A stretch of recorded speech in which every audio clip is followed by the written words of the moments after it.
Welcome back, everybody. Today I'm going to teach you how to fix Outlook not synchronizing all folders for IMAP email accounts. If you've been struggling with missing folders or incomplete syncing in your IMAP setup, this quick fix will help you get everything working smoothly again.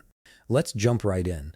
Start by opening your Microsoft Outlook app and log into your account to load in your emails. Make sure you give it a moment to fully load, especially if you have multiple accounts or a large inbox. You want everything to be properly initialized before we start troubleshooting the synchronization issue. Once your email has been loaded, we're going to navigate to your inbox pane. Here you need to locate the IMAP email folder that you're having trouble synchronizing.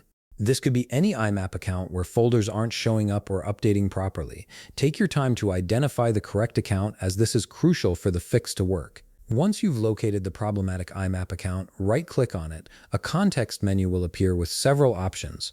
From this menu, click on IMAP folders. This is where all the magic happens. This setting controls how Outlook handles folder visibility and synchronization for your IMAP accounts, and it's often the root cause of synchronization issues. Now, if you're having trouble synchronizing whenever you try to query your IMAP folders, the process of fixing it is quite straightforward. You'll see a checkbox that states, "When displaying hierarchy in Outlook, show only subscribed folders." This setting is primarily what causes the issue of folders not synchronizing with your IMAP email accounts. By default, Outlook may hide folders that aren't explicitly subscribed, which prevents them from syncing properly. Simply disable this option by removing the check from the checkbox.